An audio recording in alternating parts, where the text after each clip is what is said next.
बाबा साहब डॉक्टर भीमराव अंबेडकर की मूर्ति खंडित करने वाले आरोपियों की गिरफ्तारी को लेकर भीम आदमी के सैकड़ों कार्यकर्ताओं ने जिले के पत्थर गिरजाघर पर किया प्रदर्शन।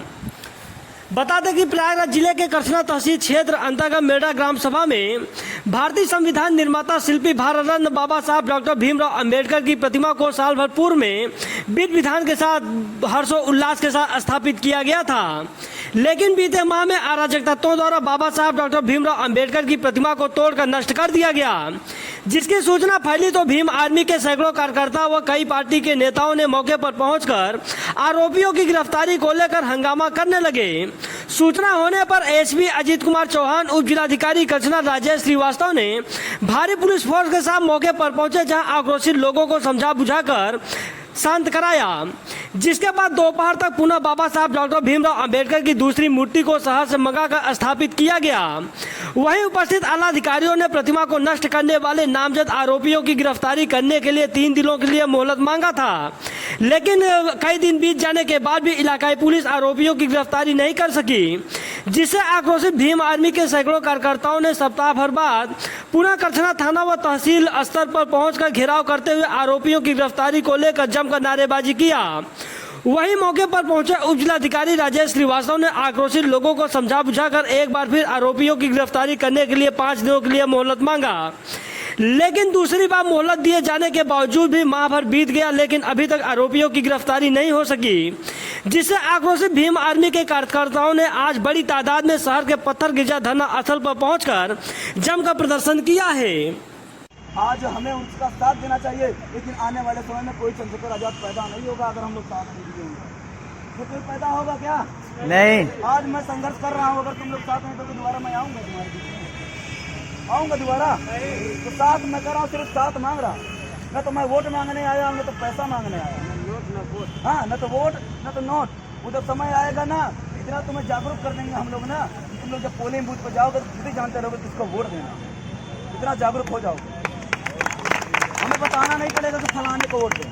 और मैं आपसे यह भी कहता हूँ, जब आप पोलिंग बूथ पर जाइए तो आप उसमें जो विचार करिए पहले कि कौन नेता है जो हमारे लिए आधी रात को भी खड़ा रहता है, कौन नेता है जो हमारे दुख और तकलीफ में शामिल होता है, कौन नेता है जो हमारी सूखी रोटी को खाता है, कौन नेता है कि जो हम झोपड़ी में सोते हैं उस झोपड़ी में सोते आया है, और कौन नेता है जो हमारे बीच से निकला है। और जब वो बीच से आपके निकल कर आपके सामने चुनाव लड़ने आए तो आप उसका मजबूती से हाथ थाम कर कहो कि भाई तुम संघर्ष करो, हम तुम्हारे साथ हैं, और उसे वोट देने का काम करो।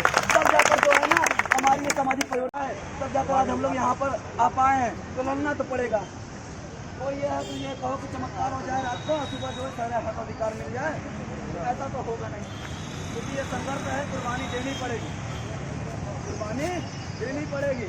कुर्बानी देने के लिए तैयार हो कि नहीं हो? तैयार है। जेल जाने के लिए तैयार? जेल जाने के लिए मैं तैयार हूँ। तैयार है नहीं? हाँ। क्योंकि मैं आपको बता दूं, एक सत्य जो है ना, सामाजिक कार्यकर्ता जब तक जेल नहीं जाता तब तक निपुण नहीं होता। मैं जाने के लिए तैयार हूँ। आंदोलनकारी जेल नहीं जाता तब तक वो निपुण होता ही नहीं। जेल तक लेके एक तरीके से आजीविका नहीं होगा। जेल जाने में कोई डर नहीं है। मान सम्मान स्वाभिमान की जब बात आएगी ना, सारे काम छोड़ के जिस दिन ग्रुप में सूचना मिले कि फला जगह पहुंचना है, मान सम्मान स्वाभिमान की बात है, मैं साथी हाथ जोड़ के आपसे निवेदन करता हूँ, उस दिन सारे कार्यों को छोड़ के आप लोग आइए, क्योंकि हमारी ताकत आपसे है। हम लोग पैसे वाले लोग नहीं है, हम लोग चांदी का चम्मच लेके पैदा नहीं हुए हैं। हम लोग आप जैसे गरीब लोग हैं, हम लोगों ने गरीबी को देखा है। हम लोग जानते हैं कि कैसे 4 रुपये मजदूरी मिलती है, हम लोग जानते हैं कि 2 वक्त की रोटी कैसे मिलती है। हम लोग जानते हैं कि क्योंकि हमारे पास कुछ नहीं है, सिर्फ और सिर्फ वो है जो है मान सम्मान स्वाभिमान। अगर ये भी नहीं बचा पाए साथियों तो कुछ भी नहीं बचेगा। मैं आपको यही कहता हूँ, मैं तो कुछ नहीं दे पाऊंगा आपको, न तो डीजल का पैसा, न पेट्रोल का पैसा, न तो गाड़ी घोड़ा दे पाऊंगा, लेकिन मैं आपसे यही कहता हूँ, जहाँ आपका पसीना बहेगा वहाँ प्रतीक देवरमन अपना खून मारने के लिए तैयार है।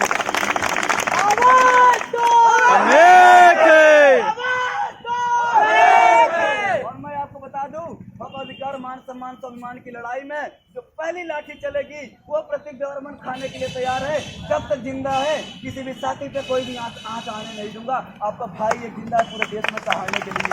जरूरत पड़े बड़े भैया हिजर समाज हम सबके जो है ना अगुआ इसलिए हम तो अपना नेता मानते हैं, बड़े भैया चंद्रशेखर आजाद जी को बुलाएंगे और यही एसपी जो यहाँ प्रयागराज के कमिश्नर है और जो यहाँ डीएम है, इन लोगों को जो है ना बताने का काम करेंगे कि तुम और सिर्फ पब्लिक सर्वेंट हो, मालिक बनने की औकात मत रखो, नहीं तो तुम लोग मालिक बनो। मालिक सिर्फ और सिर्फ लोकतंत्र में जनता है और लोकतंत्र में जनता मालिक होती है, ये आप सब जानते हैं। तो जनता कौन है? हम और आप जैसे लोग हैं जनता, हमें और आप जैसे लोगों से जनता बनती है।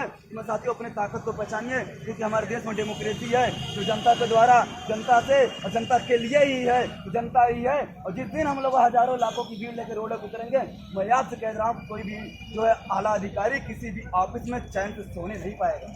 मैं आपसे ये कह दे रहा हूँ कि मैं यही कहता हूँ कि आप लोग भी जब भी यहाँ से जाइएगा इस मिशन मूवमेंट को ठंडा मत होने दीजिएगा। अपने गांव गली चौराहों पे जाइए और उनको बताइए।